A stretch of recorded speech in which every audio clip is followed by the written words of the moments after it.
record. And then Dewey, if you could you also see if you could make sure it's taking transcription? Yeah, let me see if I can't figure that out. I haven't tried that yet. Yeah, I'm not sure how to do that on Zoom. I know how to do it on Teams.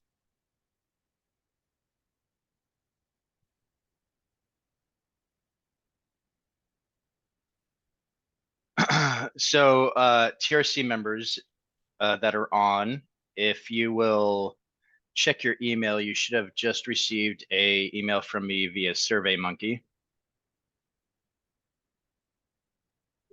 Yep, This lists got it. This lists the CRs that we are going to review today during our meeting. And any TRC member that is not on this call, I'm going to direct to watch this video and submit their final votes. So we don't have to do the SurveyMonkey voting if we're on the calls. I would like for you to as well, if you could, Okay. so I don't have to take take roll in two different places. If you don't mind, we can kind of do it together. It'll just kind of make the whole process a lot easier. And plus everyone's going to be able to see how everyone votes. You're going to see how I'm voting in real time, and we're going to discuss it. And then once it's once this is completed and published, there's no mysteries here. We'll be able to see how everyone voted. So sound good? Let's do it. All right. Do we want to hang on another more minute, or do you want to get going? I'd say go ahead and get going. If we have a quorum, we can always shift over to in-meeting voting. Okay. Yeah. Well, I think either way, I'm gonna have everyone record it on Perfect. here, and then Perfect. yeah. Yep, let's get moving, Miklos. Okay, sounds good. Then I'm gonna share my screen, and thank you all for those that are in attendance in the audience. Thank you all for attending.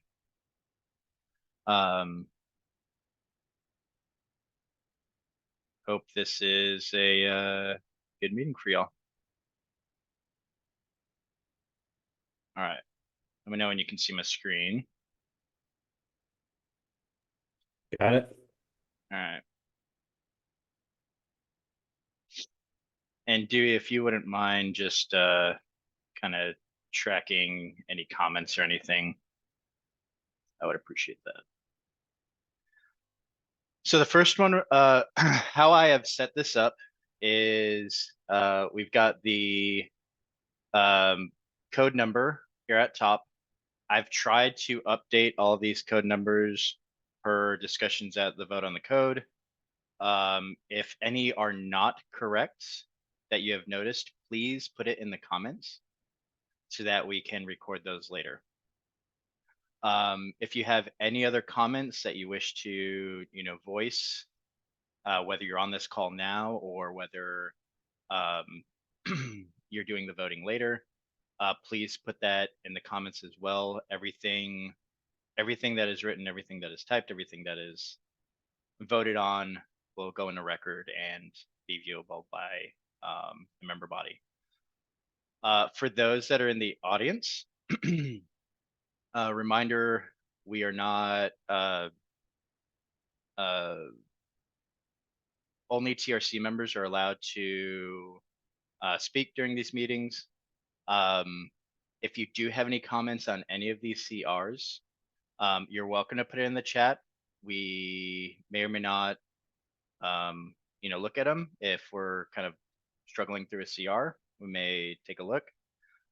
But the best place to have your comments heard and recorded is not here. It is on the CMAHC website under each CR. Please put your comments for any CR there. That goes into the record and is the best place for the member body to see everyone's comments, concerns, or support for each CR. So the first one that we're going to go through is 3.0-0003. I've got the link here to the CR as well, and then some notes if we had any. So this one eliminates references to foreign standards. I didn't really have any discussion at the vote on the code. The TRC was split in the original vote. I'll go ahead and pull the CR up. So in essence, the CR states that these foreign standards are listed as references in the text in chapter 3. Because they're saying that it should be deleted as they're not relevant to the MAC. If there is something that is relevant, that it should be incorporated directly into the MAC rather than referenced as a foreign standard that are not freely available. I would argue that a lot of the other standards are not freely available, like the ICC and ISPSC, because you have to pay for those as well. So I don't think that, to me, it doesn't really matter. I do not, personally, I don't have an issue with these being in here. I don't think it detracts from anything. And I think in most cases, people are just skipping right over it anyways, but I think is a good reference if somebody does want to go look and see what other standards are out there in the world. Does anybody have Where are these standards referenced? Is it within the code language or is it from the annex? It might be in the annex. I'm not really even sure. Right. I know the DIN standard is referenced in the annex. That's why I'm asking, because if it's referenced in the annex, it may be part of a larger discussion that is worth keeping around. Yeah. I know the DIN standard is referenced in the annex because we talk about water replacement in the annex, and I think in the code as well. And specifically what the DIN standard is, we talk about that the recommendations in the annex or in the code are not even what the DIN standard is. I think the DIN standard is like 8 gallons per user per day, and Right. yeah. So any other comments here on this one? If these standards are only referenced in the index, shouldn't we move this section to the annex? I don't know that the annex has this section actually. Mhm. Let me look really quick. Yeah, we list all of the reference codes as well as all the acronyms in both the annex and the code. So they So match exactly. They match each other. Right. Okay. We did that on purpose on the last edition.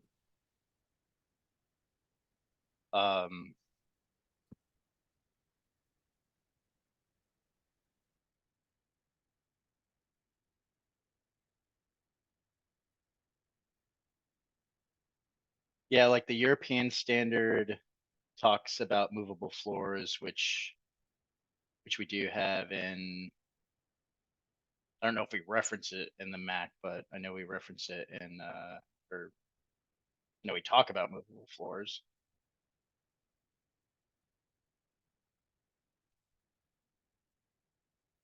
And yeah. The other thing with these is it was stated, and this is not not a ultimate. Everyone is allowed to vote how they choose. But in many cases, the member body does look to the TRC to provide some guidance. So whenever possible, we do want to try to reach consensus, at least a 60%, majority.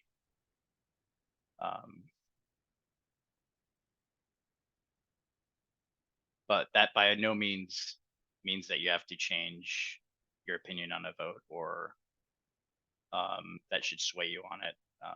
Just want to make sure that we are able to get a decent discussion and try to come to a consensus on it. Yeah. For me personally, I'm gonna vote to not support this one. I don't think that there's any reason that they can't stay in here.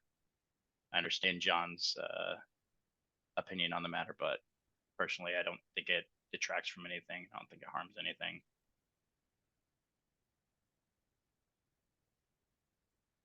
Any other comments in support or against? I agree, Mick. I think this may hold some value, even if it's not directly applied in the code language in the MAC. I agree.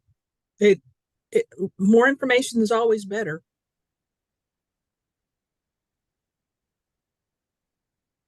All right. Well, I agree, and I like Joe's idea about making sure that it stays in annex.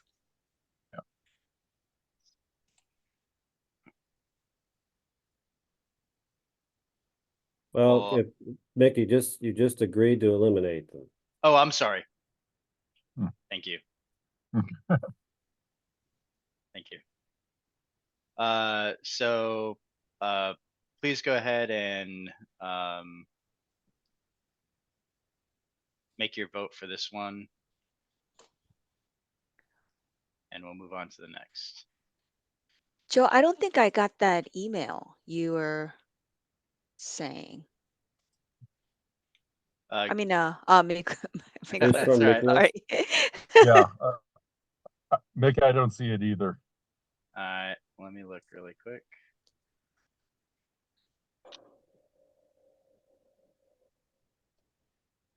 The title's TRC final votes. If you didn't see it in your inbox, check your junk mail too. Hmm. I used the same emails that the other Okay. electronic votes went through. Uh,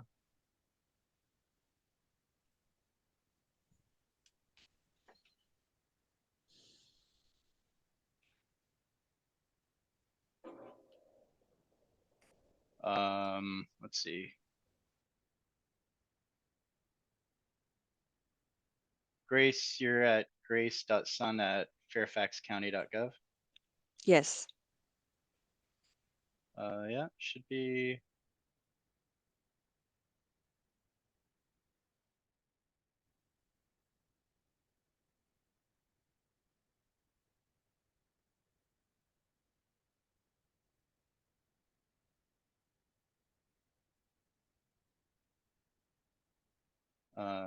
Should have received it. Kent, you said you didn't get it? Correct. kwood6@lt.life. Correct. Yep. Okay.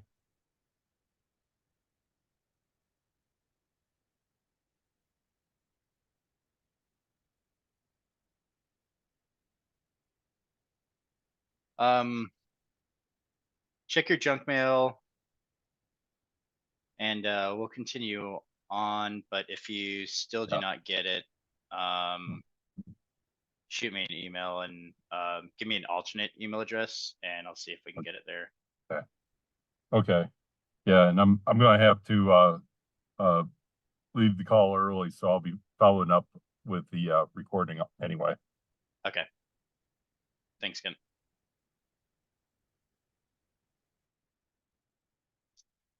All right. We're going to move on to 3.0-0004. This removes references to the outdated CPSC standard. So according to the submitter, the purpose of this, the CPSN standard 16 CFR 1207 was developed by NPSI. This is having to do with swimming pool slides. So the proposed change to the text, and this is in the, again, in the reference section, so it's not in the actual code section. But under Consumer Product Safety Commission, where it references the National Electronic Injury Surveillance System, the Virginia Graham Baker Act, it also lists this safety standard for swimming pool slides.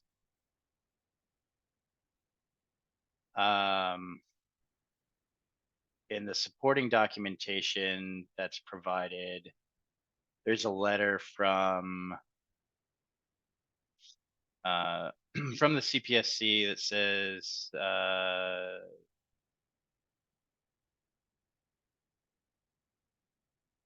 that this standard is voluntary, so that they were not going to, update it.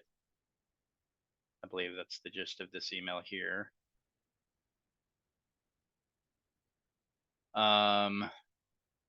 Even though it's an old reference, is there anything more recent that we could put in its place, or is this it? I I don't don't want believe to have so. a zero.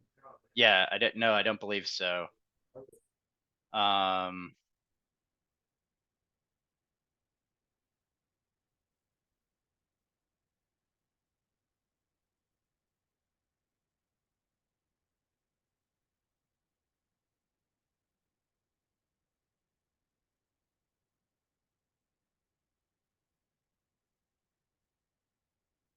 not sure why this is all redacted, but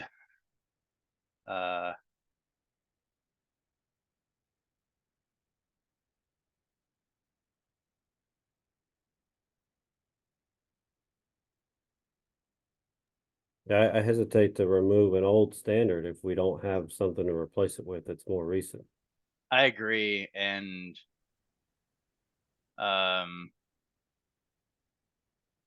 the CPSC is not solely, standard setting, correct? I don't know if this standard is just a standard or if there's any kind of teeth behind it, but yeah, I would tend to agree. Unless we have something to replace it with, or we get specific guidance from the CPSC, I would tend to agree that it should stay in. Any other comments? Sounds like Joe, you're in agreement. Terry, Grace. I agree with you. Kent. Grace, I see you nodding. I your head. agree. Not rock the boat. Yeah. Okay. So sounds like those that are on the call are leaning towards a no vote on this one. That's how I'm going to vote. Moving on. This one's 412311. This is to limit the surveillance zone size. In the original vote, the TRC and the TSC were not in support. However, we didn't have a quorum. There was some discussion in the vote on the code about this one, that it's just not an effective way to limit surveillance. This CR states that each zone of patron surveillance shall not exceed 2,000 square feet of water surface area. Another comment is this change is also in the design area, which during design, I mean, they're trying to design, for safety's sake and for, lifeguard's sake, but actually creating zones of surveillance is not part of like the design process. That's part of the operational process because that changes. So I think even just by that point, it's not in the proper section, but at any rate, limiting zones to 2,000 square feet of water is just a old way of doing that, and it's just not effective. It's super limiting.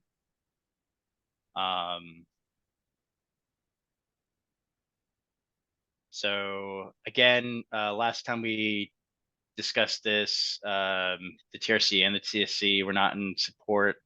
My vote will be no. Does anybody have any other comments or want to make any other comments on this one? The supporting documentation is old documents too. So I would say I'm going to vote no for that as well. There have been much more recent information than what they have in their supporting documentation. Yeah. I vote no. Yeah, I vote no. Okay. Thank you all for putting it on the video record too, so that this gets through to the other TRC members. Yeah, I'm a no. Thank you all. Thanks, Ken. All right, we're going to move on to 410.421-0001. This adds language to require a temperature range for cleansing showers. This is actually became a little bit more interesting than I thought it would be. So originally we were split on the vote. The TRC was split. And then some good points were brought up during the vote on the code. How would you measure temperature at the endpoint? With a requirement, remove showers from some facilities if you made temperature requirements. But then somebody brought up the point that this specifically states cleansing showers. And if you look in the code, there is a difference between cleansing shower and a rinse shower. A cleansing shower means a shower located within a hygiene facility using warm water and soap. And it does, I bolded and underlined it here, but the text doesn't. But the text does specifically say warm water and soap. And it does state that this, or maybe I put it in there, but this definition is different from a rinse shower, which is specified as a pool deck shower. If you look at the change request here, it's in 410.4.2. 410.4.2.7. So make an update that this maybe the numbering system should be updated. But it says maximum minimum temperature for a cleansing shower, and they did capitalize, so they are referring to the specific cleansing shower. Running water shall be delivered at a temperature between 90 degrees and 120 degrees.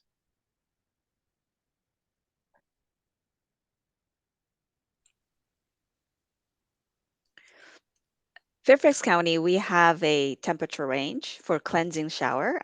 We don't even count the deck shower as, you know, the limiting to how many people can be at the facility. We don't even count the deck Right. rinse showers.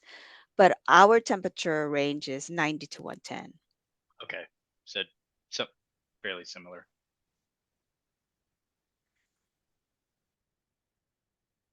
To me, this seems a little too descriptive. And I'd rather have the local jurisdictions determine what warm is. Warm in a northern latitude may be quite different from warm in southern Florida. Warm to my wife is way different than what warm is to me. So Right. I agree there. I think, and Grace, maybe you can provide some insight to this. You know, what if somebody, you know, has like an intolerance to warmer water? I don't know if that even exists, but you know, 90 degrees as a minimum, like, is somewhat limiting, right? Maybe somebody just doesn't like, you know, warm water. And I'm thinking, as like you're using a shower within a facility, I mean, often it comes out cold because it's sitting in the pipes, right? So like, would these showers be like a push button, so like you really have no control over temperature? Or like, could you have some temperature control, because people like that? And that could also, if you did this, that would potentially have some negative, I could see having some negative effects, you know, for patrons that are accessing the facility, they may want, their temperature colder than 90 degrees. We typically don't have complaints about cold shower because that actually goes to the facility as a complaint. I mean, they Mhm. will go to, whether it be rec center or whoever saying, hey, there's no hot water at the shower. Right. But then the more of the concern that we would do when we are doing plan review, as well as when we do pre-occupancy inspection, is that we don't have too hot of hot water. That, for scalding prevention has to be part of the plan review design. So that's where we check, not so much as this water is too cold. That just complained to the facility. Right. Right. I think and I think these are all good points. I think personally, I'd probably be more in agreement with an upper limit, which most local jurisdictions have already anyways. Right at like 120, you can't set the water heaters higher than that or whatever the case is. So, I mean, to me, I think it's kind of limiting.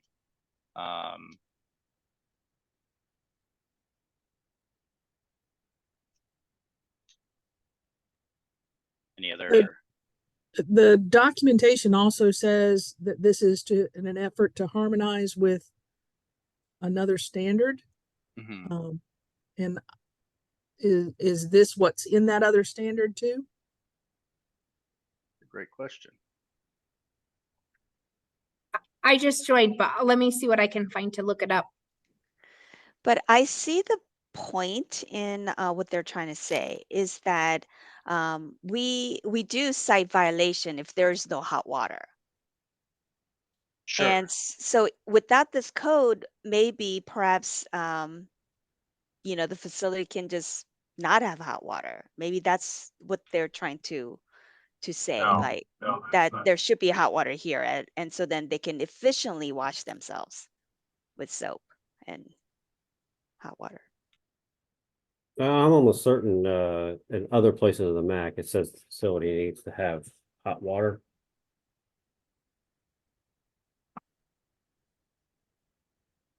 This language directly correlates with the ISPSC. It says at each cleansing shower head, the heated shower water temperature shall be not less than 90 and not greater than 120.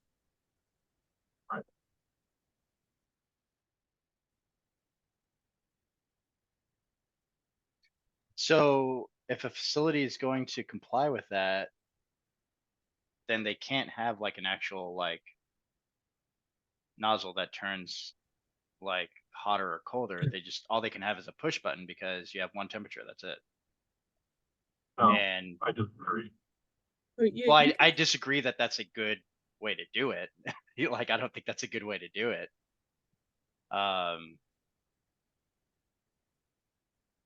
I think No, I think you can dial. So you got to have the ability. Maybe the patron can have a preference whether they want it hotter or colder. But then if that ability to have at least 90 degrees is what they're asking for here. Yeah, I think just as the code's written though, it's saying it has to be delivered at a minimum of 90 degrees. So it's really limiting there. It means the coldest that you could put it would be 90 degrees.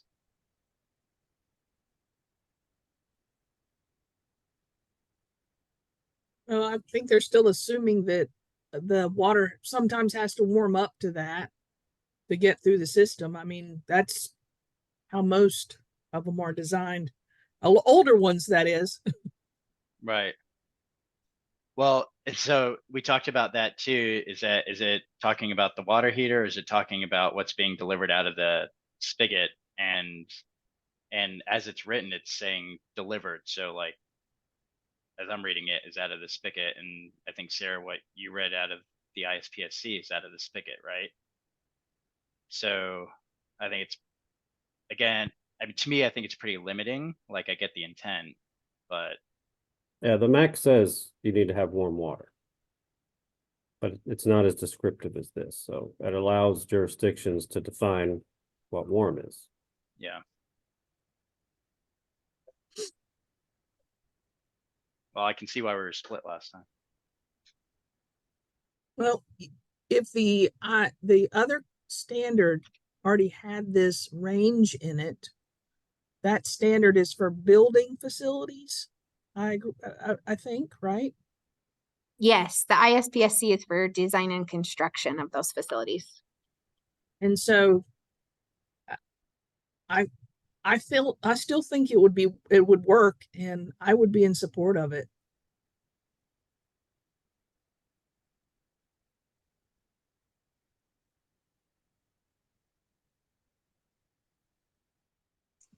I support since Fairfax County has hot water range as well.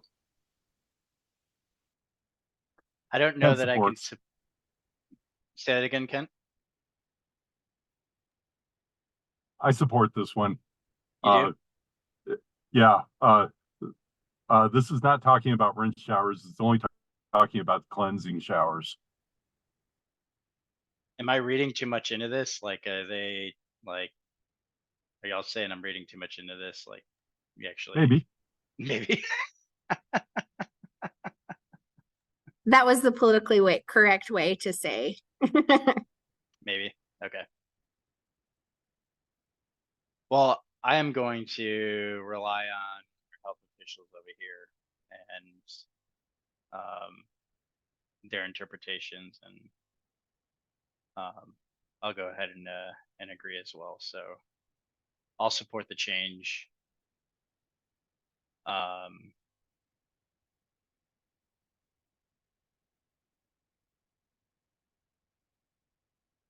And especially since it is already written in another code. Blame them.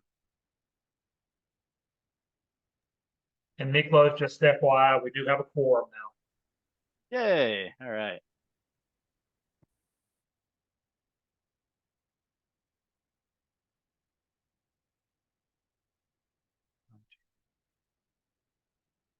Sweet. Hey, Corey, Heather. I do have one quick request. One thing that we were missing throughout this process is good notes from the facilitators. So if any one of these are your CRs that you've been assigned, please help with the note taking. So we can update and do really good evaluations. Miklos, Sarah, and I, we had to do way too many of the TRC evaluations ourselves. So that will be appreciated. Thanks, Dewey. All right, the next one is 412.112.001. This is requiring a clock for spas. There wasn't a ton of discussion at the vote on the code. I think there were a couple of comments very quickly, but we kind of moved on. The TRC was split on the original vote. Now this was submitted by Dewey on behalf of the Harmonization Committee. So it sounds like this code is also in the ISPSC as well. It says spas shall have a wall-mounted clock that's visible to bathers at all times, located no greater than 10 feet horizontally from the spa walls.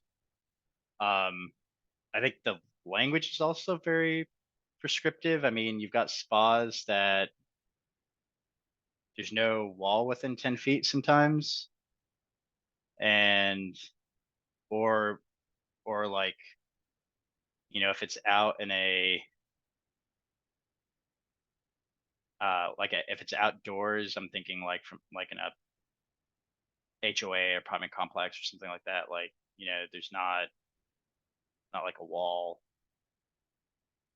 sometimes close by. So I don't know if there's any guidance from the ISPSC as to, you know, what you do in those situations.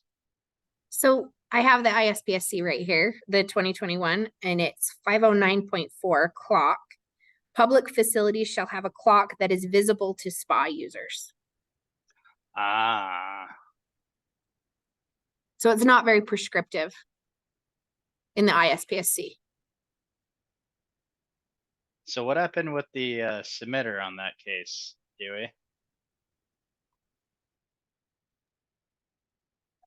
Sarah, what, can you repeat that? So I have, this is the 2021 ISPSC. And it's on page 5-2 and it's 509.4 clock.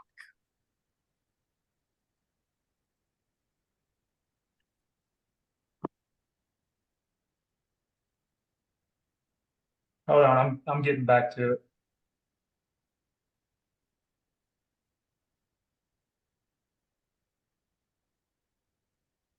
Where did I get the 10?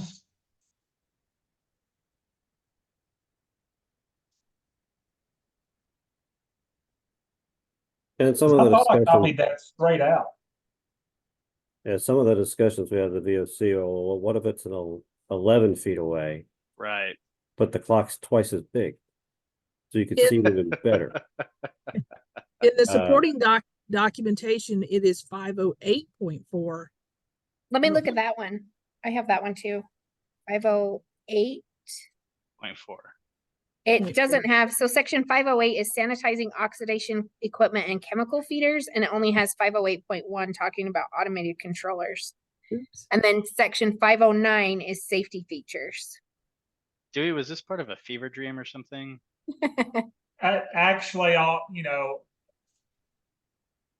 really hate mentioning all this because Oh, I'm not an excuses guy, right? I'm a no BS, no excuses kind of guy. All of this happened when I was recovering from West Nile. And as it turns out, when I consulted with the infectious disease doc, I did have West Nile encephalitis. Ooh. So I am going back and finding so many things from that period where my cognitive function was just really, really jacked up. So yeah, there's some errors. I am very much more than happy to revise this to match the section in 508.4. Yeah, I support the ISPSC language. I don't support this language. Yeah, if we're able to, so how does that work, Dewey? Can we do that kind of on the fly right now? Yeah, so I will modify the CR to where the language will say SPA shall have a clock that is visible to SPA users. Okay.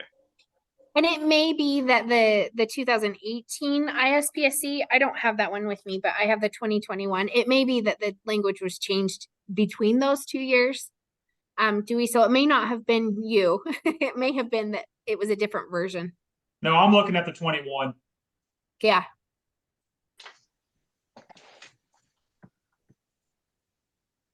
Mhm. That's going to be my little note there, but sounds like everyone's in support of the updated language. So thanks, Dewey. Thanks, Sarah, for catching that. Yeah. We went months without even catching it. So Just doing my part. So now I'm wondering where the hell I got that language from. I think there's, go ahead. I actually think there's language in the food code that is, oh, maybe it's not the food code, that's for the temperature, but there is language somewhere. I've read it somewhere, but the ISPSC is not where. And this isn't a comment about you, Dewey. I think it's just in general, because we get a lot of other references to other codes. Yeah. I think whenever we're referencing another code, that we put the referenced code language in there as well, so we can and page numbers, all that, so we can see exactly where it's coming from. Yeah. It's not like you had other stuff going on, Dewey. It's all right. yeah. Well, and I mean, that was all before my current situation with my wife, but that was just my cognitive and executive functions were royally screwed up. after my West Nile experience. I do not doubt it. Yeah, I can't it's- imagine. Wish that on anybody. Oh, I was having issues driving and yeah, West Nile will screw you up in a heartbeat. All right. Well, thanks, Sarah. Thanks, Dewey, for updating that. Dewey, can you update the CR soon so that when people do click on the link, it'll show the updated language? Yep, Thanks, sir. I'm actually going to do it right now while I listen. Awesome. Next one's 4615-0001. This adds language regarding flooding. This is per FEMA language. Some of the notes and discussion is this CR is possibly in the wrong section. Numbers need to be verified. This exemption seems to be in the lighting section and may need a new section to describe flooding. TRC also needs to review this. There's one comment that it may be beyond the scope of the MAC. FEMA is covering this and that is their expertise. We were split on the original vote. This again is part of the harmonization. Michael Beach says this is in the lighting section. Do they mean that they're exempt from all lighting code?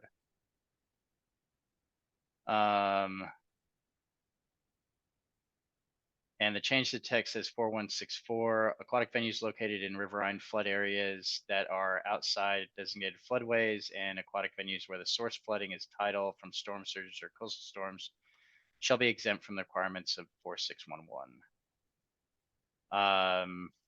Sarah, since you have the ISPSC open, can you look at section 304? Yeah, I think it should be noted too, there are 3 other CRs that reference this flood area hazards. So there's 4 in total. And That's they're kind right. of all 4 related. Yeah, what section am I looking up? 304 on the ISPSC. Flood hazard areas. Flood hazard areas.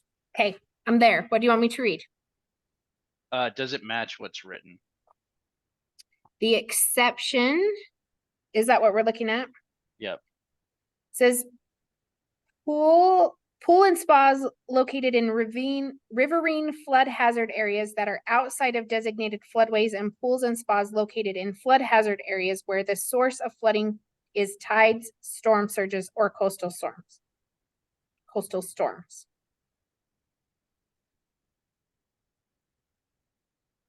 And then it talks about documentation shall be submitted to the code official that demonstrates the construction of the pool and spa will not increase the design flood elevation at any point within the jurisdiction. And then it talks about where pools and spas are located, where design flood elevations are specified, but floodways have not been designated. The applicant shall provide a floodway analysis that demonstrates that the proposed pool or spa and any associated grading or filling will not increase the design flood elevation more than 1 foot at any point within the jurisdiction. So there's no, in the ISPSC, there's no reference to lighting. It's more of flood Just that area flood location? hazard area. Just that flood hazard area.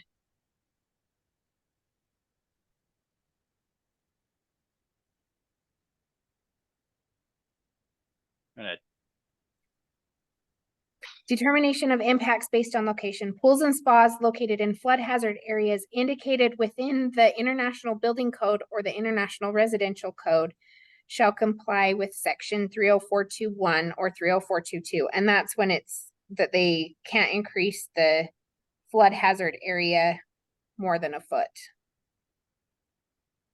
So it really has nothing to do with lighting. No, it has nothing to do with lighting. So maybe that reference of 321, that is the lighting section in the ISPSP. You look Yeah, at this, so that's all I got. Yeah, so on the numbering, that's me. I just jacked up the numbering. I left on the original CRs, I left the original numbering just to where we could track it. But I did modify to fit in under, shoot, what's that, 415? That's gonna be the permitting section, all that jazz. So just FYI, I do see one tweak I need to go in and make on the reference, because that MAC 461 is lighting, and I need to change that to 416.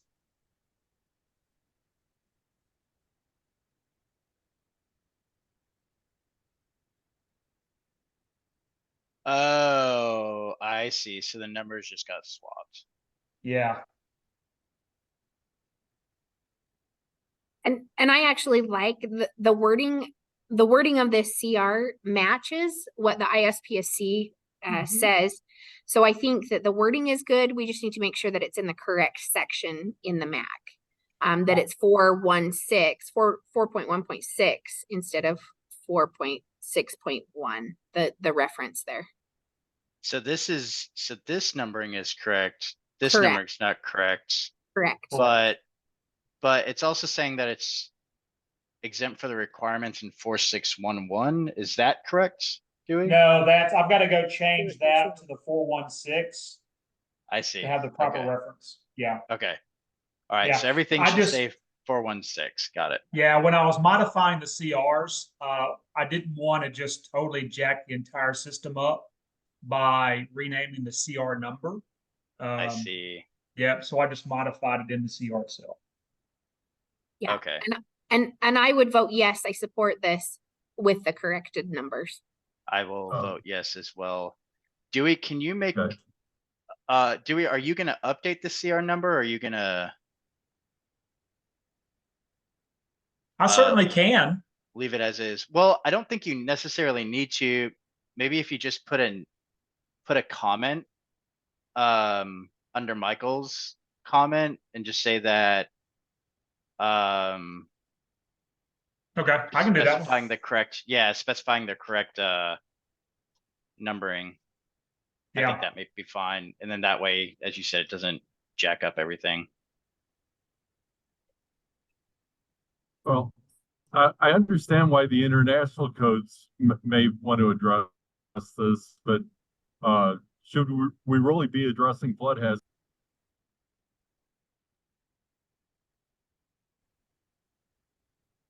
I mean, I think we already kind of do, don't we? I think this is a new section, isn't it? Yeah. Oh, it would be a new section, yeah. And Kent, I understand because FEMA addresses this, the ISPSC addresses this. Is this beyond the scope of the MAC? That was some of the discussion in the VOC, the vote on the code. Right. Yeah, that's the question I'd like answered. If it's not beyond the scope, if it is within scope, I think we should have it. Well, It's already addressed by FEMA and other building codes for all structures that are being built within a flood zone. Maybe it is beyond the scope of the MAC. well, I mean, if we're harmonizing with other ISPSC codes, why would we not harmonize with this one too?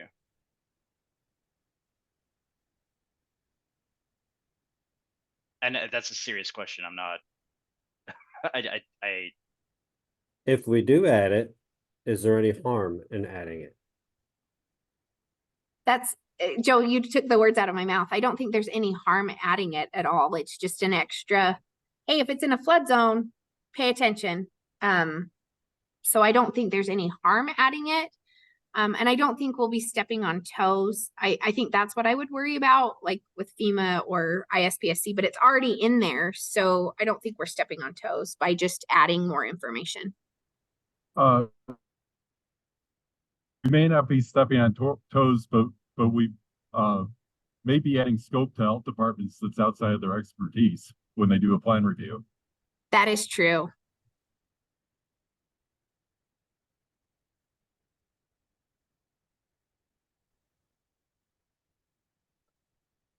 Because Uh, I wouldn't know how to look up these floodplains and flood zones. I would refer that back to the builder and say, hey, okay, builder, prove it. Or designer, prove that it's not gonna affect this, and that may be beyond the scope. it's actually pretty easy. You just put the address Match in it up with the FEMA. map. You just put the address in the FEMA website and it spits it out. Sweet. Actually, super easy. But isn't FEMA the one that would be enforcing that construction in that area anyway? I think that's why they want it built into the permitting, added to the permitting section. This is prior to construction. Yeah, because So how that would once it's built, it's ensured it's never gonna be in violation. They want how it, would FEMA know? Like, we're not letting FEMA know about all buildings that are being done, right? and I think this really comes into play if there is ever a flooding event and it's catastrophic and an insurance claim is filed, that they have documentation that it was done the correct way. I think that's what this is getting at. I could see that. I have personal experience with FEMA. So the first home I built was the insurance deemed it in a floodplain. We contacted FEMA and they said, well, no, it's not in a floodplain. And I'm like, well, I'm paying insurance as if it is. So fix your map, kind of a thing. So there could be some implications there too. Just like Joe said, I think if it's documented, hey, when we built this, it was not in a floodplain. I think it's a good thing.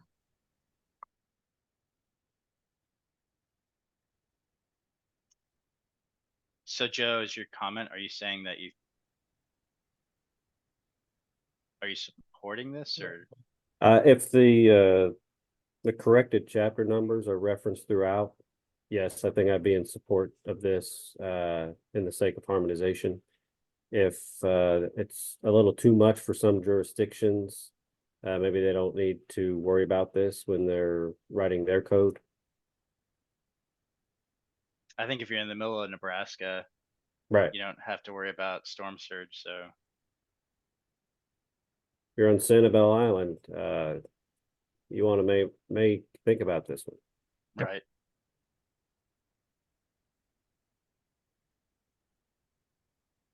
Okay. Sounds like most of us are maybe in agreement on this. I'm gonna go ahead and say I'm in agreement. Stu will be updating the standard. And we'll see how it plays out. Now, I do want to mention that the other flood changes, I believe, have all been supported. So if we did not support this one, it would be the one that is not being supported out of all the rest. So I just want everyone to keep that in mind too.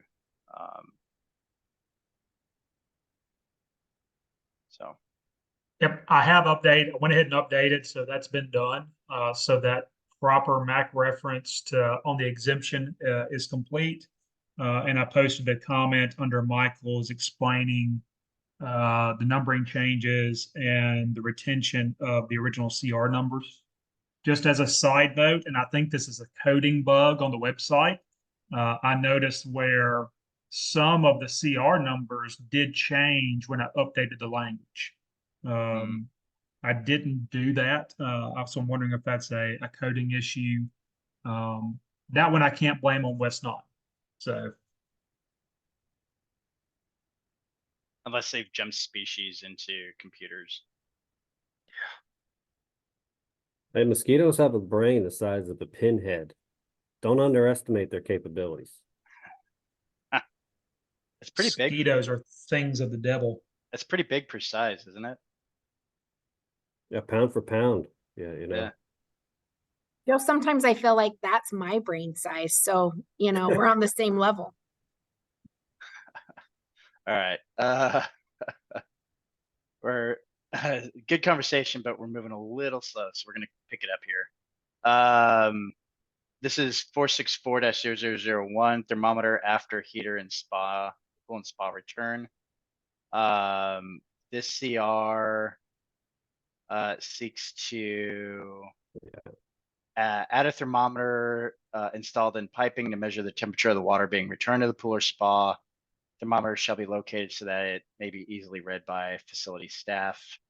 Yeah, this one had quite a bit of conversation at the VOC, but I think we all agreed at that point that we're mostly concerned about the water temperature. It's impacting the bathers. So Yeah. the water in the spa, not necessarily in the pipe. Right. And as written, this one was difficult to accept. Agreed. Yeah, the comments we had is, yeah, there might be some unintended consequences as to where it's being measured.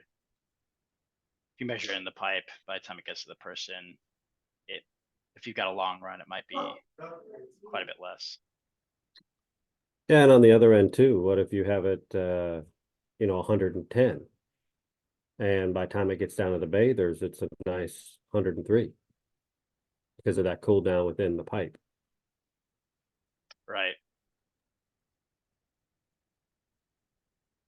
Yeah, this is a pretty common section within several jurisdictions. It is, Kent. Yeah, that was Yes. So let me ask this.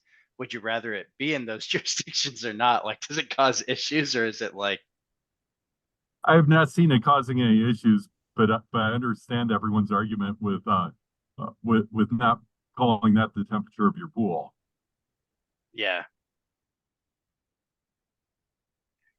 I mean, personally, I think we've got enough safeguards already written that I don't know that this is necessarily required. I don't know if anyone feels differently. I agree, and I do have this thermometer as part of my standard design, but that doesn't necessarily limit what the pool water temperature is going to be. Right.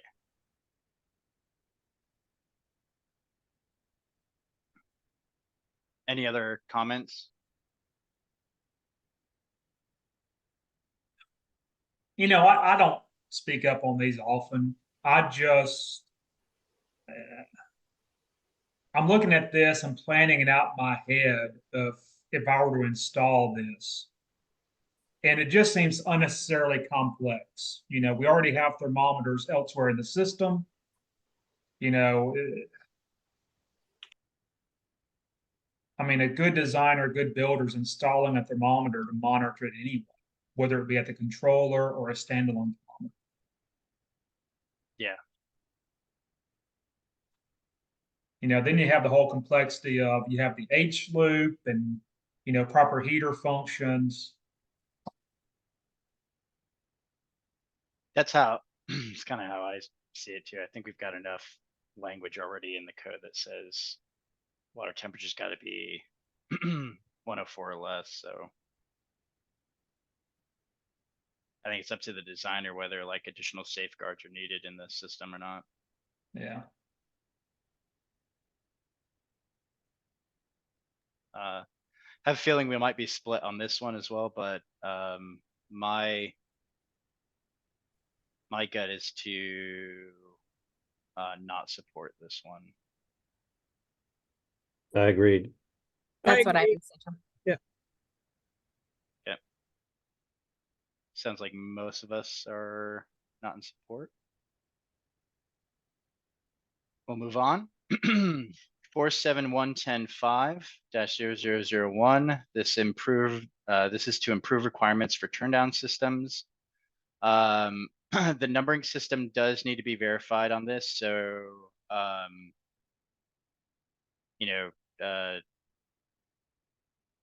take that with the numbering with a grain of salt. But this was supported, I think, with some modifications. When discussed at the VOC, the idea of measuring, everyone liked the idea of measuring turbidity to ensure water quality, but the TRC was split on the original vote. So there were two CRs that talked about this. One was more of a very just what did we call it?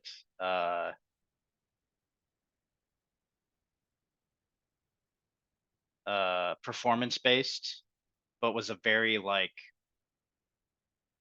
did not have any of the other language that this one did. And from our original conversation, I think a lot of the I don't want to speak for everybody, but I think a lot of our health officials were unsure about just having it completely performance based, and they and liked that there was like at least a minimum or a maximum of 8 hours turnover time. So you couldn't lower the turnover time more than 8 hours. I think I Yeah, can go speak to ahead. that a little bit. Performance-based is great, but it's really, really hard to regulate. Because what happens if they don't? Well, then we close them, but it's really, really hard to regulate if you don't have a solid number. Yeah.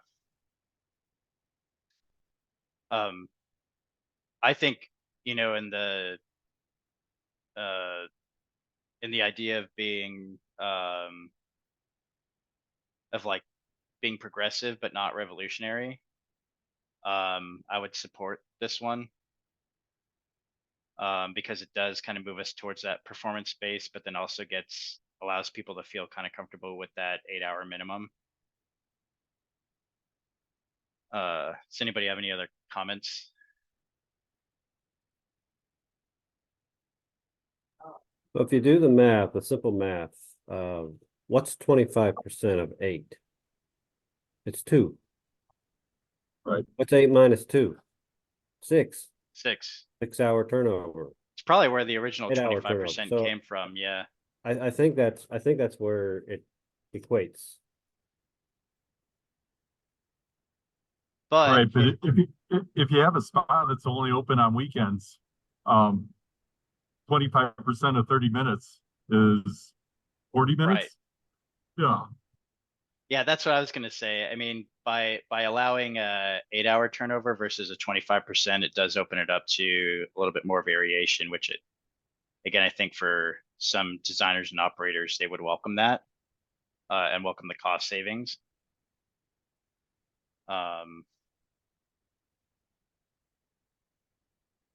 But yeah, Joe, when you're talking about a larger pool, 6 to 8 hours is, meets that 25%. I think it's probably where that came from.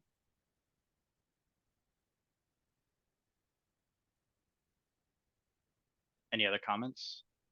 Well, I also like that number 5 there, where the disinfectant concentration, the pH is still going to have to be maintained.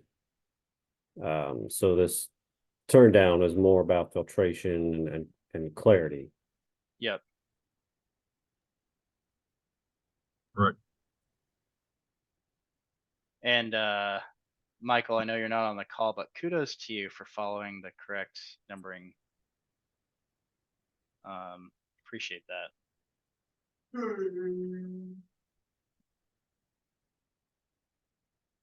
Okay, well, it sounds like most of us are probably in support of this one. I'm gonna go ahead and vote yes. Does anybody else want to vote their or voice their? I'll vote yes. I'm a yes. Any nays? I'm seeing shaking heads, so it doesn't sound like it. All right, moving on. 471734. Piping inspection. So there wasn't a whole lot of discussion at the vote on the code. Most TRC members were in support, but we didn't have a quorum at the time. One member was not in support. Comments at the vote on the code were, what if they had to wait for the AHJ to come out to inspect? There were some concerns about this slowing projects and costing money. This is part of the ISPSC harmonization. Sarah, if you could be our look her up, or can you look up 302.4? And the proposed change to the text would, looks like this adds a new section, piping, including process piping that is installed in trenches shall be inspected prior to backfill. That is word for word out of the ISPSC. Okay. Personally, I do understand the concern about waiting for AHJ to come out there, but I think in the flip side, it's a better way of inspecting than after it's filled. So I think there are ways that that they could do the inspection. I mean, you can photograph. I cannot speak today. You can take Photograph. pictures. Yes, thank you. You can take pictures and document it that way. So if the AHJ is not coming on a timely manner, because that does cost time and money, I think there's other ways that you can document that it was inspected through photography or other ways. So I would vote in support of this. And there are a handful of jurisdictions that actually inspect pipe prior to backfilling, but in the ones that don't, I think we're pretty well covered by providing a documented pressure test of the pipe.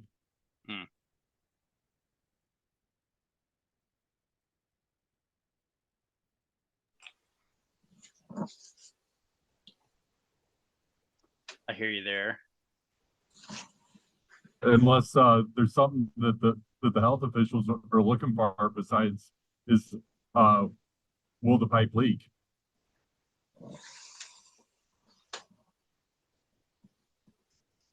I have had some that installed the wrong size piping that if it was already buried, we would have had some issues with.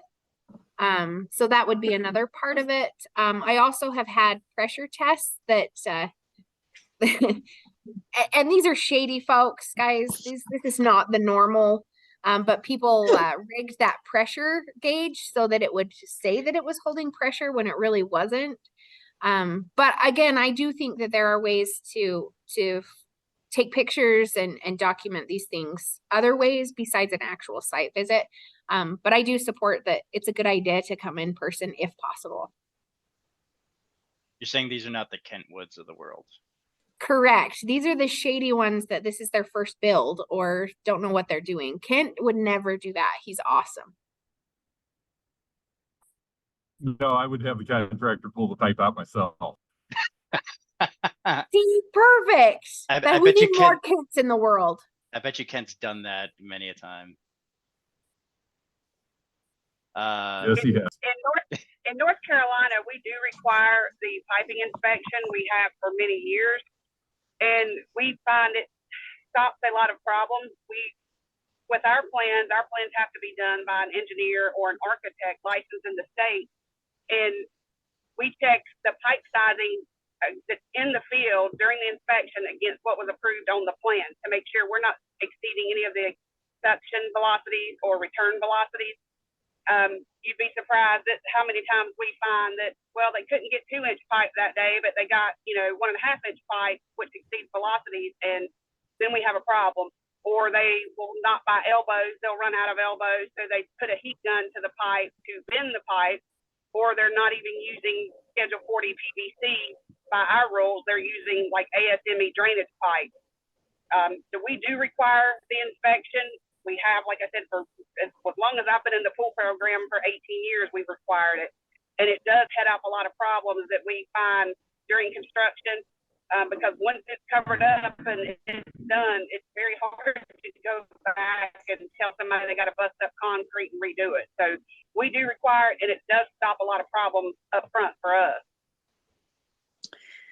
Fairfax County also requires it before they bury it up. And then, we can definitely count how many skimmers are there. We can, track all the inlets and drains and make sure that it is 3 feet apart, main drains, and do the pressure test. We do release the pressure to make sure the gauge does move, that it is not set at certain PSI.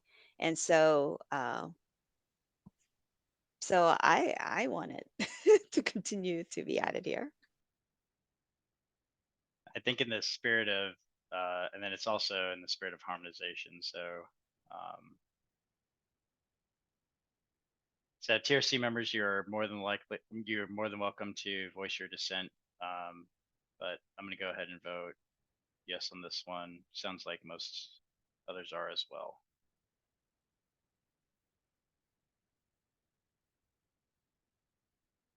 Next one's 4721, all filters, -0001. This is asking for a performance-based regulation option for filters. Some of the comments, optional is not in the code language and would need to be changed. Great addition to the annex language. Dewey, did we get, has this been changed? Has not. Hold on. Yeah, I couldn't get off mute quick enough. It has not been changed yet. I did talk with James this morning. That will be coming. Okay. Should we pull this one and Revisit on Monday. Yeah. okay. I think so. All right. I gotta make a change to Survey Monkey here.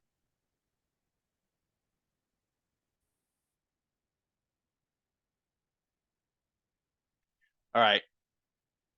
We're gonna skip that one. We're gonna move on. 47223. This is minimum sand filter bed depth. Some comments from the VOC was that this seems prescriptive. TRC support was mixed at the time.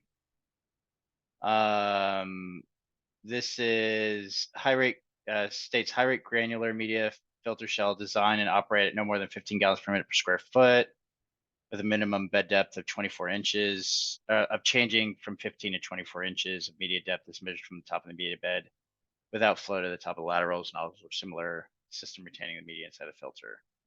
I think sounds like the crux of it is just changing it from 15 to 24 inches, so allowing for more media depth. Right, but it also changes the configuration of several filters on the market, and it's revising the NSF standards. Yeah. So you're saying, I think I do remember that. So they were saying that NSF does not test to 24 inches. So there'd be more testing that would need to be done if you're going to do this and comply with NSF 50. Is that correct? Correct.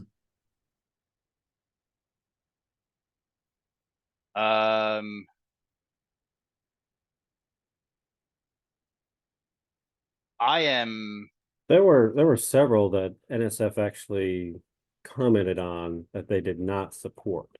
Yes. Yeah. Was this one of them? This wasn't, there's no member comments on this one. Okay. I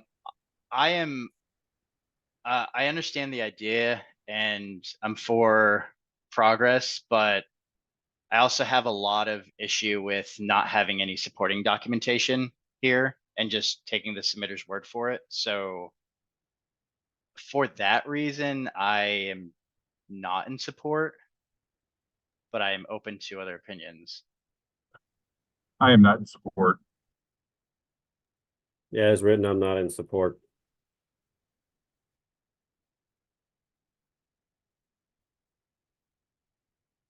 Any other comments?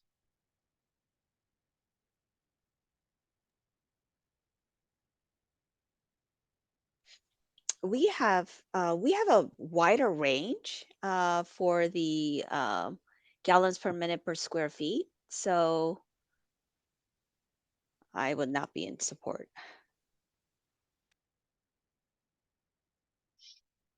Okay. I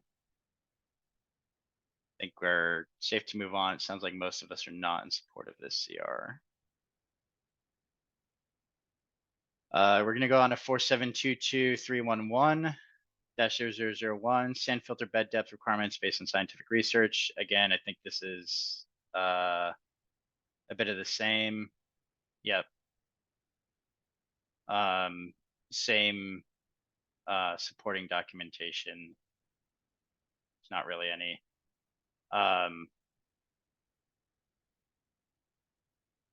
I will be voting the same way on this one. Any other comments? Everyone's in agreement. Okay.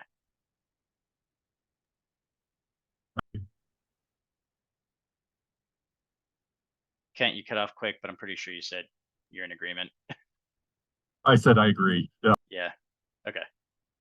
4732-141-0001. This changes the barrier to shield due to not matching with the definition of barrier. We had a lack of a quorum during the vote, but the majority were in favor during the original vote. Basically, it's just changing the word barrier to shield. We brought this up on vote of the code. Sounded like there wasn't much discussion. Sounded like everyone was in agreement here. So to me, it's pretty easy change. Sorry, Terry. I see you looking at your computer. Do you need to see this a little bit more? All right, cool. Pretty much everybody in the room was in support of this. So I think it just clarifies the language between barrier and shield and what that requires. So it's just clarifying the language. yeah. Yes, because barrier is a defined code that does not apply in this context. Yeah. Great catch, Jen. Thanks for the CR. 48531-0001. This requires testing for lifeguard stand placement. Some notes, TRC was not in support at the time of review. There are no testing methods currently in place that would be able to accomplish this during the design phase. TSC was also not in support. They said it's not technically defensible. Not really any discussion during the vote on the code. The language, it adds in 48531. Like in the last one, I don't know if I said this, but designer needs to coordinate and consider the impact of bather surveillance zones for placement of chairs. All it says is that it needs to coordinate and there should not be obstructions. Then it says testing shall be performed to ensure the location and the height of each lifeguard stand provides an angle of view that allows for lifeguard to evaluate arm and leg actions of patrons. There's some discussion about arm and leg action is a kind of an older standard, newer data kind of says that drowning individuals don't necessarily have arm and leg action all the time. The other thing is that this is in the design area and there's just really no way to kind of do this testing, I don't believe, during the design process.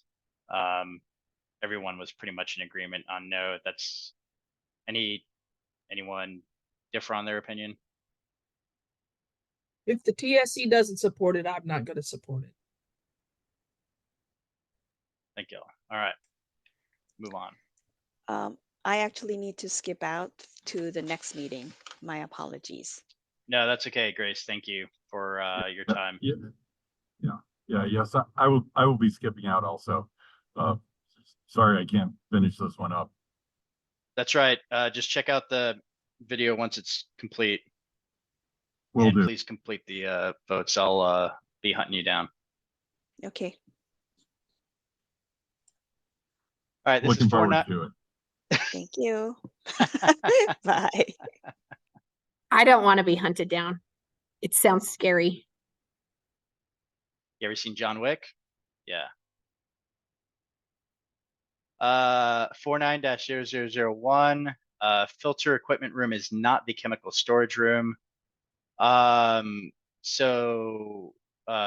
is for, want to make sure that we reminded everyone that this is for new construction or substantial change because it's in chapter 4.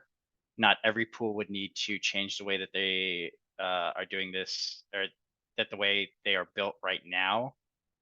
This is also directly related to another CR 59-002, which was supported. On the original vote, most were in favor. We just didn't have a quorum. I'll pull this up, but because we voted in support of the other, and it's a simple kind of wording change. It's just specifying there's a filter and equipment room and a chemical and storage room. So 2 separate things. So I'm in support of the CR. Any comments? Cool. Agreed. Thank you, Joe. All right, 5127-0001. This has to do with bulkhead sightlines. Some of the comments were that there's agreement with the intent, but the ASTM standard needs to be looked at to ensure that the CR is not in conflict with the ASTM standard. I, for the life of me, cannot remember what ASTM standard people were talking about during vote on the code. I think this was a comment during VOC. Sarah, do you remember? It was, and I do not have the ASTM standard, so I cannot refer to that. Says TRC was in support of the CR with the understanding that some language changes would need to occur, particularly in removal of the pool deck equipment. I don't recall that discussion. But it's basically saying that if the bulkhead does not extend to the bottom of the pool, all bulkhead parking positions shall be designed so that qualified lifeguards can see under 100% of the bulkhead from their station on the pool deck. I had a comment just based on exactly what you read.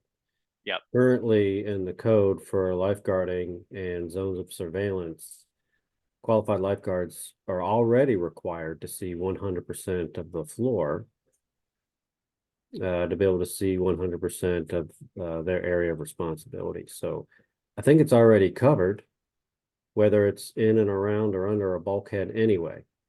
So that, in my mind, this is a little bit redundant and already covered in chapter 6 of the MAC.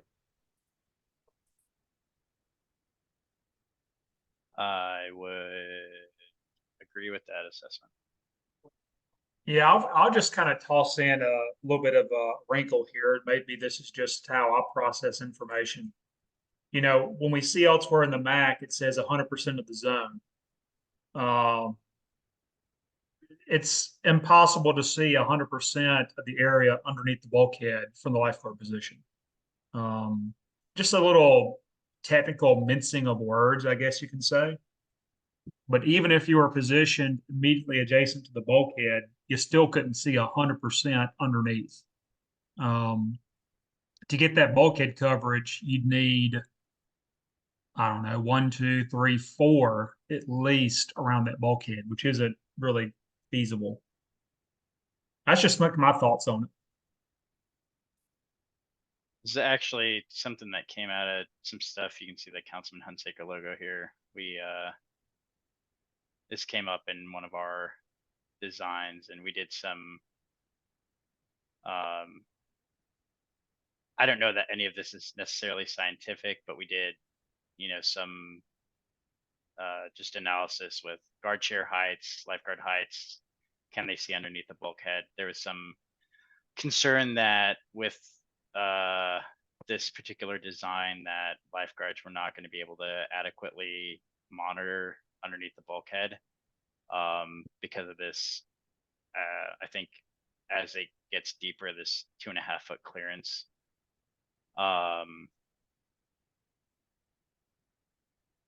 I agree with the wording, with your assessment of the wording here, Dewey. I think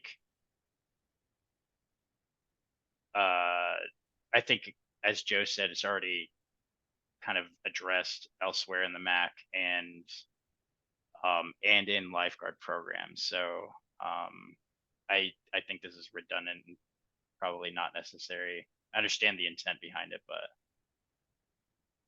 I think it could make things confusing. Yeah. Well, it's prescribing a performance standard that technically can't be met. The other thing is if you're gonna try to meet it, right, you're gonna have to prove that you can see 100% in all positions of the bulkhead throughout the pool. And if you're talking about a 50-meter pool, I mean, that's a lot of testing. I don't know how Yeah. you even really do that. All right. Sounds like most everyone's not in support. Anybody, any other comments? Okay. We're gonna move on to 573-115. We're almost done, y'all. I think we've got like 4 or 5 more, this including this one. Sarah, I know you're in a class, so Yeah, I've got to head You to gotta teach my go. class. Okay. They're all here waiting for me to teach. So they're listening better- to the discussion. what Yeah, do you want to better? be involved in the discussion? Yeah, it's a CPO class. I mean, what better It is a way to learn? CPO Yeah, class. yeah. As long as they get a voting, they said as long as they can vote, they'd be glad to participate. Sign up as a member of the CMAC and Yeah, they we can need more absolutely vote. TRC volunteers. I will promote that extensively. So Yeah, anybody can vote. Go sign up. yeah, I will see you on Monday, but I've got to head out. So Yeah, no thanks problem. everyone. Thanks, Sarah.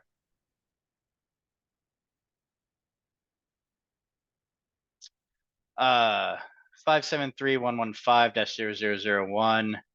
This is changing the chlorine upper operating range.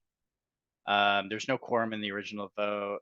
In the vote on the code, we talked about EPA labels only going to 3 or 4 parts per million. There's discussion about how EPA only approves the labels and does not necessarily speak to the health effects in the upper range. This is submitted by Joe. Yeah, and EPA actually does speak to health effects in the upper range that's listed on the label.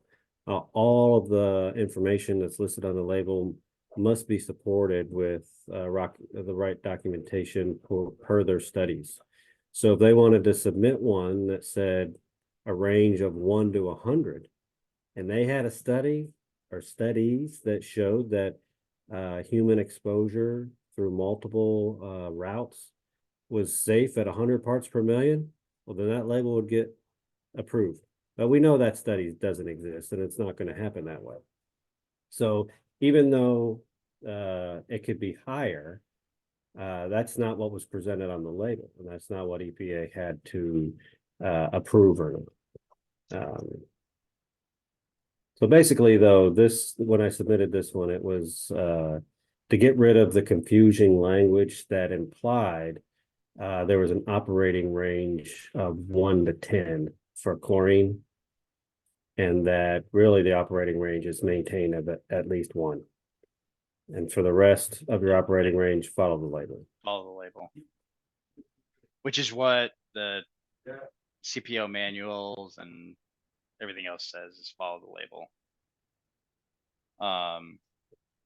And as we had mentioned during the vote on the code, is the 10 parts per million is still going to be part of the imminent health hazard language, correct, Joe? Yes, that'll be moved in imminent health hazards in chapter 6. And I think that was already voted on, wasn't it? that's also a separate CR for the chapter 6 submission. But yeah, that upper limit of 10 for closure should have never been in chapter 5 in the first place. It just created confusion. Right. It should have been in chapter 6 with the rest of the closure items. I will say, I'm in agreement with this CR. I think we do need to follow what's on the manufacturer labels, and it does create some confusion for operators. I do also think, though, that this is going to be somewhat revolutionary in the industry because operators are just not used to doing things this way. Well, it already says in the MAC, in this same chapter 5731, follow your EPA labels, follow the manufacturer instructions. Right. No, I agree. I'm just saying, as an as an operator, I know people are used to not paying attention to those statements because it's been stated elsewhere that they can go to 1 to 10. I'm not saying that this is wrong to change it. I'm saying I think this is the right move. I think it is going to end up being somewhat revolutionary in the industry because people are not used to looking at it that way. Any other comments? Questions? I'll be in support of this CR. Sounds like Terry, I saw some head nodding, so it sounds like you are as well.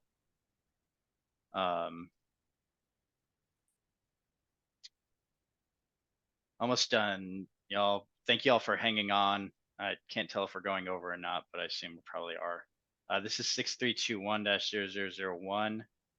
This is for facilities requiring lifeguards. For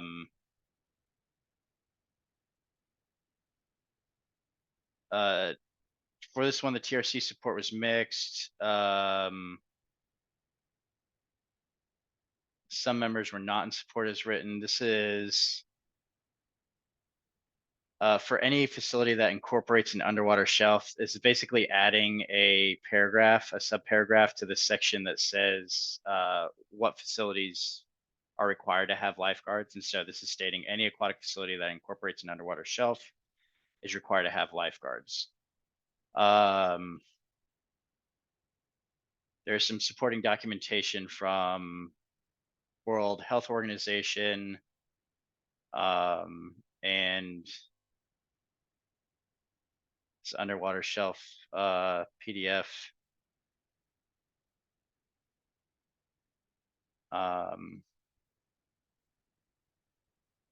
And I do understand the abrupt change in depth issue. I think what a lot of the discussion at the vote on the code was that, you know, when there's just stating that it's an underwater shelf is really just like that opens it up. So like any type of shelf is going to require lifeguards. A lot of these facilities that have like sun decks and stuff are not facilities that typically require lifeguards. They're private pools, things like that. So I get the intent. I think for some of these reasons, though, it's probably too revolutionary, I think, in my mind currently. But yeah, and there are other ways to demonstrate that there's a risk, that there's a ledge, that there's an edge, by marking that, by having a rope and float line to designate the dramatic change in depth. So it's not ignoring the issue, but this may be may not be feasible in a lot of situations. Especially since it's in section 6, that would immediately require it, which, you know, for some of these facilities that currently have shelves and we're not anticipating operating with lifeguards, that can be a dramatic increase to their expenses. Yeah, I agree with Joe that there's other ways of handling this without this CR. Thank you, Terry. Good comments. Sounds like most or all of us that are on the call are not in favor of the CR. Sounds like we can move on.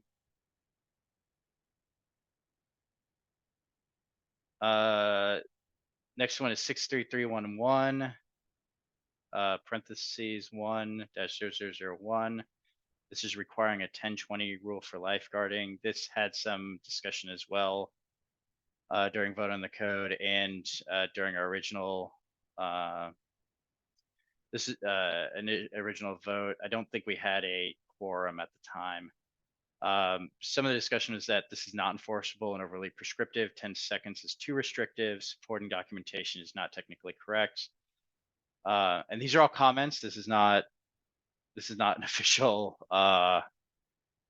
statement. The TSC stated that this is not technically defensible. The TRC was not in support of the CR at the time of the review. Some of the language might be appropriate for the annex, and it's probably fine. But to require, so it would state that a qualified lifeguard is able to spot a bather in distress within 10 seconds. And they reference ARC and E and A teach the concept of 10-20 rule. I can tell you ARC does not teach that concept.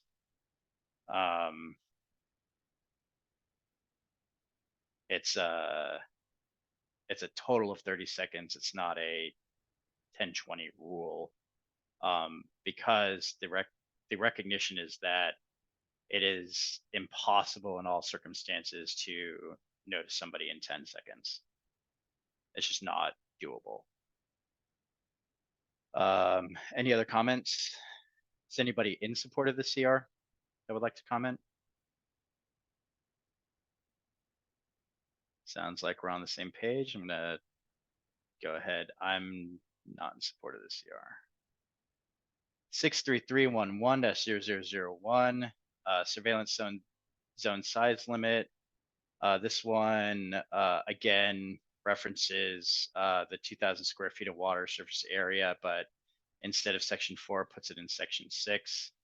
I am not in support of this CR for the same reasons as the one in section 4. It's just not, it's an outdated way of setting surveillance zones and lifeguard positions. Does anybody have any comments? I agree.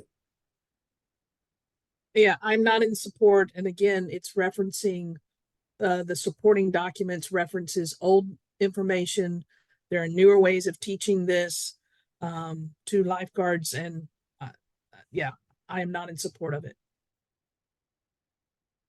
I'll also add that, to my knowledge, I know for a fact Red Cross does not reference 2,000 square feet of water surface area, and to my knowledge, the other lifeguard agencies do not either. So You're correct. The only references now are in older codes, the codes that have not been revised, or older supporting material like this encyclopedia. I won't call them out. We did have a code, though, enforce this year, or this past year, in one area of the country, and it caused a lot of issues. Next one is 63311-0002. Provide lifeguards with a view that allows rapid recognition response. This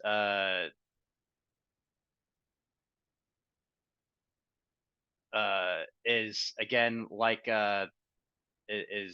submitting similar language for section 6 that was submitted for section 4. So ensuring that the qualified lifeguards provided an angle of view throughout the entire assigned zone of patron surveillance that the lifeguard can evaluate arm, leg action, patrons determine if patrons playing or requires rescue. There are zone evaluation techniques that are already part of the American Red Cross and other lifeguard lifeguard certification agencies. And then specifically what the MAC has elected to keep their requirement at is just being able to reach the furthest extent of the zone within 20 seconds. And that was for specific reasons. And I think Dewey or somebody told me those reasons, and it made a whole lot of sense. And I just can't remember what those were now. It's kind of like leaving the rest of those evaluations to the lifeguard agencies. So I'm not in support with the CR. We also did not support the last one that was in section 4, or chapter 4. Any comments otherwise? I'm not in support of this as well, for the same Awesome. reasons. Thanks, Terry. All right, 2 more, right? No, several more. Almost done though. 63431A-0001 requiring 2 qualified lifeguards present and available at aquatic facilities that have a singular zone of patron surveillance. We probably should have started with this one. There was a lot of discussion in the vote on the code. Like we actually discussed it twice. What it boiled down to is this would be revolutionary for the industry. Per a comment from Dewey, the ad hoc committee was in favor. That's why it got forwarded on to a CR. However, some not ad hoc committee, but some TRC and CMAHC members suggested that there are other methods of being able to make rescues with a single lifeguard. Not meaning that a single lifeguard could do all rescues, but that you could incorporate other staff members and other team members or part of the safety team to be able to make that rescue. There's also, and I brought this up and I'll continue to bring this up, there's significant concern for me and I think for others that requiring 2 lifeguards would potentially close many pools around the country. And I think I think we're just not at a point in our industry where we can require this at this point. I think it'd be there'd be more downsides to positive sides, I think, for this one. A question, on in other parts of the MAC, it does state that there is something called somebody other than a lifeguard that can assist during rescues. I do believe that is spelled out already in what has been approved. Right. That's correct. It's in the emergency action plan requirements. So I would not be in favor of this for that reason, based on, we've done a lot of language already in the MAC that says, you know, how do you support a single lifeguard facility? And there are other ways of doing that. Yep. Yeah, the lifeguarding sector that was present at the vote on the code, they had significant concerns with this one, just from the feasibility of staffing. Mm-hmm. You know, if we spend a lot of time getting that taken care of, and I believe in what I remember, it was effective, then I don't want to void that with this CR. Yeah, agreed. All right. Sounds like those that are here are not in favor of that CR. So we will move on. This is 6633-0001. This updates the closure limit on CYA DPDFC ratio. The TRC was split at the time of the vote. There was not lost of discussion, lots of discussion on the vote on the code.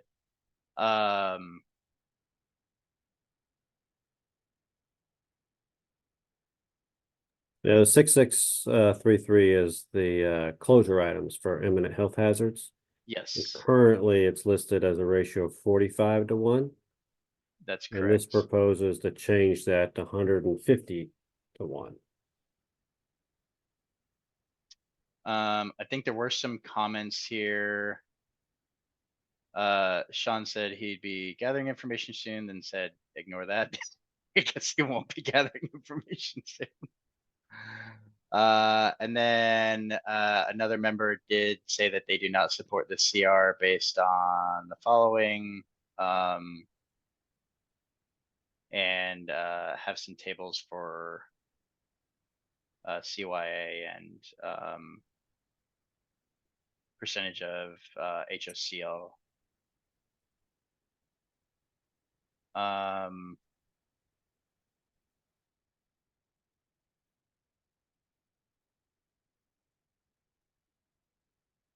There were, let me see. So there were some comments about this had been brought up in the past, but was not. Was supported or was not supported.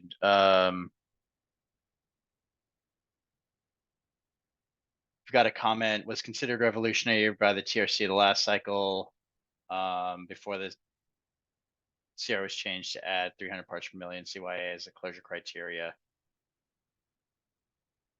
And this is one of the ones we were trying to find the old TRC evaluation and CR from last year.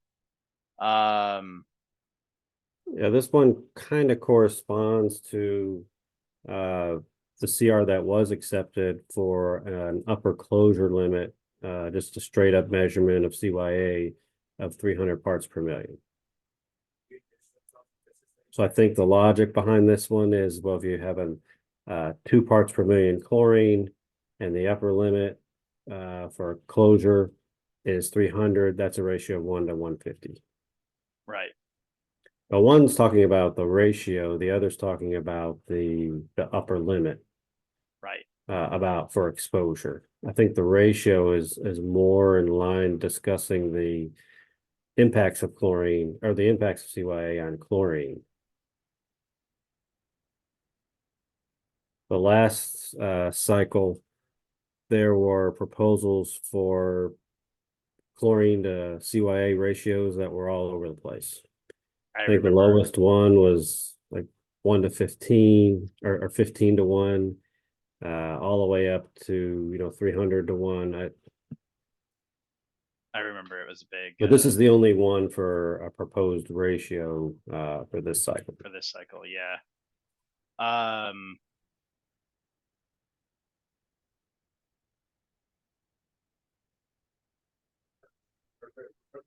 Does anybody want to comment on this? I'm gonna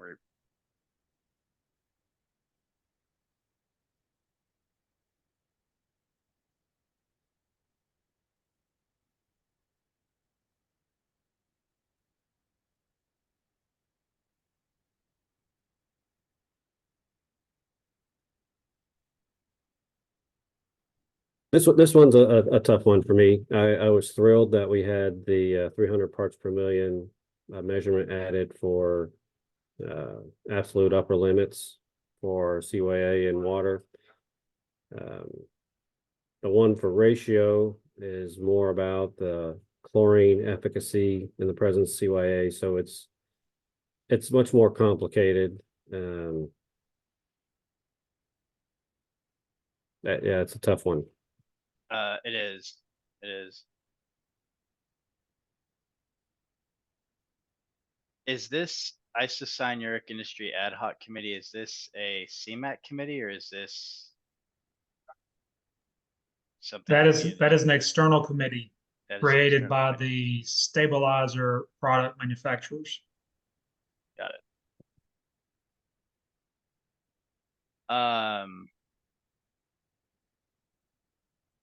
I think in my opinion, I'm not against changing the ratios, but I think I would rather see this come from an internal CMAHC committee.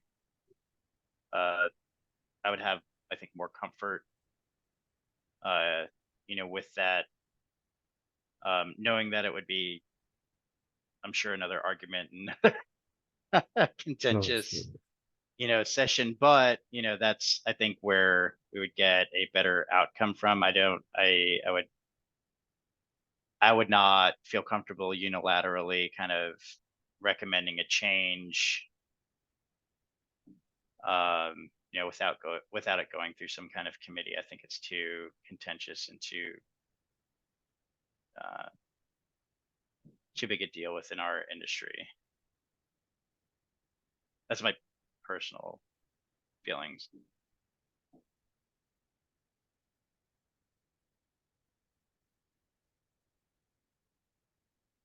And this one might just be, we're split on this one as well.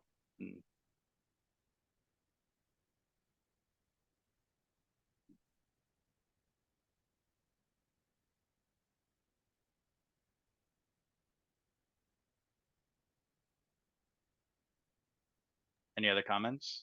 Nobody submitted a CR that just struck that out of the, that line out of the closure list. This one does. It But suggests no, a no, I mean, change. completely striking it from the closure list. The Oh, they want to 300 part change per it from million. 45 to 1 to 150 to 1. Okay. Are you talking about that, or are you talking about the 301 imminent or 300 part per million imminent health hazard? Imminent health hazard list, which is where this rests right now. Right. 45 to 1 is currently in the imminent health hazard list. This allows for 145 to 1 to be okay. Right. And I don't know the answer whether or not it is. I think someone at the vote on the code mentioned that it's pretty well established that after 50 to 1, you start seeing some changes in chlorine efficacy.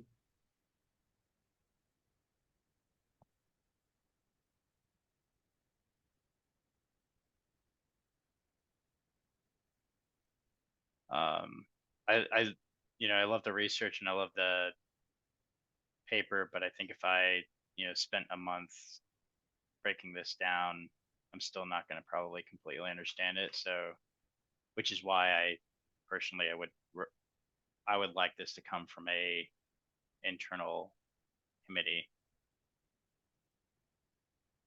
if we're going to make any change to it.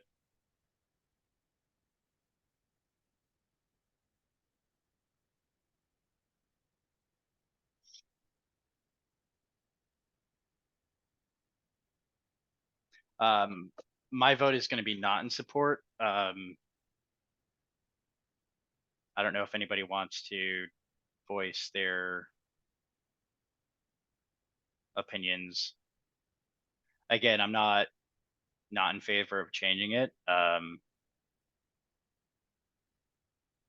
just think I would like there to be some more vetting first.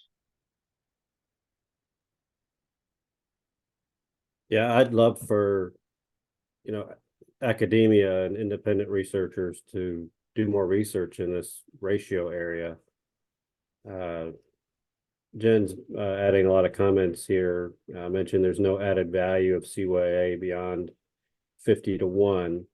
But, she makes a point. There's also no evidence of less disinfection beyond above 50 to 1. So it doesn't seem like too hard of a project for a graduate student to figure out.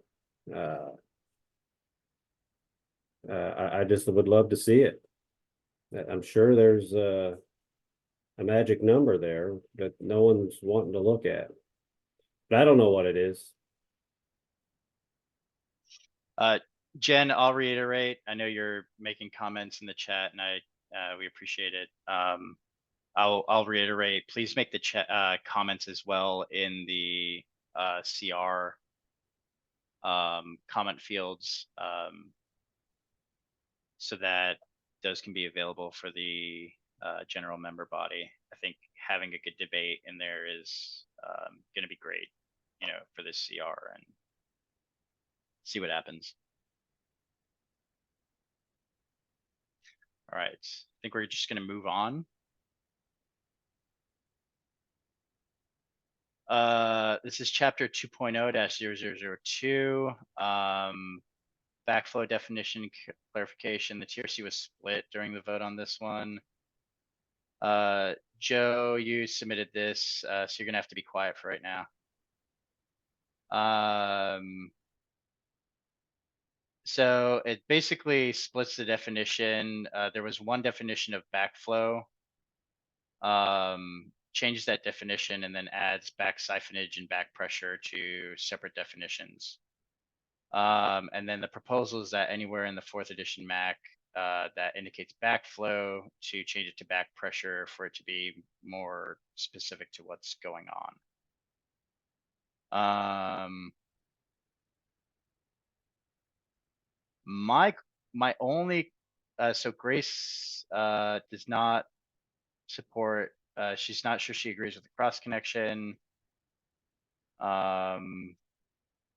language, and she said she may require an air gap for the backwashing supply to sanitary sewage to prevent a backflow of back siphonage. I think an air gap for backwash supply to sanitary sewer, backwash pipe. Where did I get supply? Backwash piping to sanitary sewage. That's a normal thing anyway, isn't it?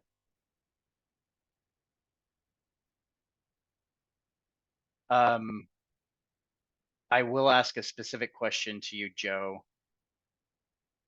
So you can talk, is there not a opportunity for there to be back siphonage? I am not an expert in this area.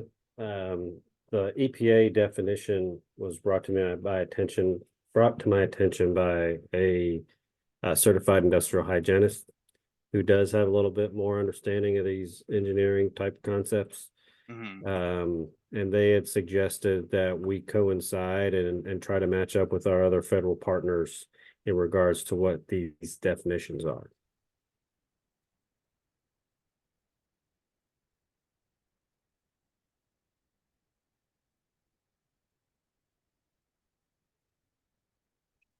So apparently these concepts and these definitions are regularly used in water and wastewater by the EPA.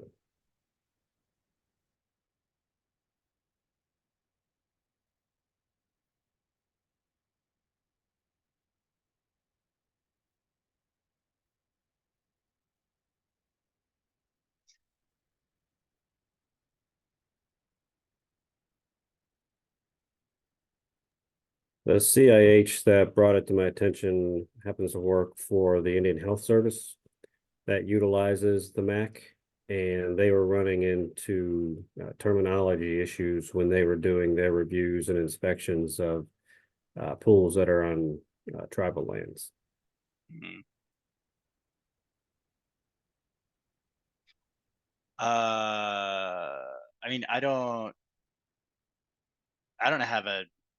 have any issue with splitting the definitions. I just want to make sure that everywhere that we have backflow in the MAC, back pressure is the appropriate term.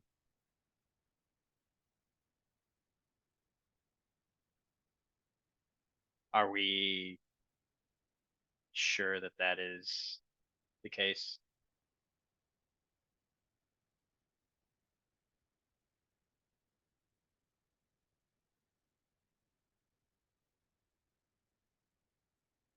Well, I guess in that case, yeah, it would be, because it's the higher. Really, we're talking about when we've got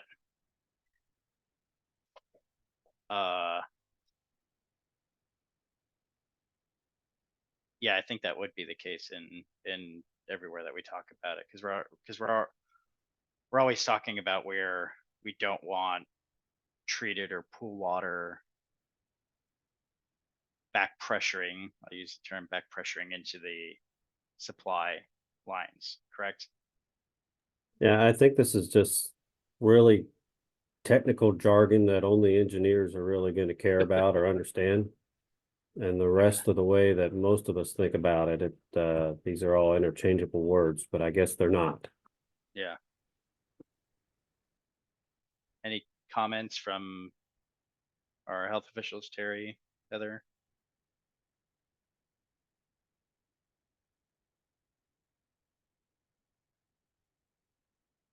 Nope. Okay. I'm gonna go ahead and be in support. Last one. So this one is submitted by the CDC legal review team to be included in the code. Votes were split at the time. Basically, and this was submitted by Michelle. It's just providing clarity in permitting text throughout the MAC. I did make a point to go through and I'm not gonna do that, but I did. If you download the doc, made a point to go through. It did not seem to me that any of the changes were, I don't know, made significant changes to the intent of the paragraphs or the wording, but that the changes were really to comply with more like lawyers speak about about permitting. Joe, was that kind of your assessment too? Yeah, when I read through this, a lot of it was potato, tomato, Yeah. tomato type of thing. It didn't change the spirit or the context of any of it, but it used the right jargon, language, terminology that attorneys like to see. And unfortunately, this office, Office of General Counsel, they are the Public Health Law Office. They are part of our clearance chain for this document. So even if this is voted no upon, and we don't include these changes in the document, when we put it into CDC clearance, they're going to see it in there again, and they very well may request or voluntold us to put it in there again, because the CDC clearance process is not a fun. It's a painful process, but I think the attorneys put it in there for a reason. I think my comment to this would be that unless somebody has a very specific and very good reason as to not to support this, I think that it's coming from the CDC law office, and it's gonna go back to them for review before the MAC is published. I think unless somebody has some really good reasons to the contrary, I think we should be in support of this one.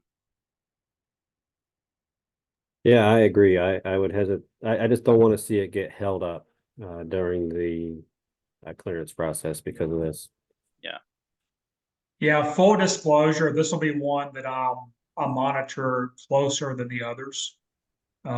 If the membership votes no to this, I will be recommending to the board that they vote differently and do vote to recommend this into the MAC.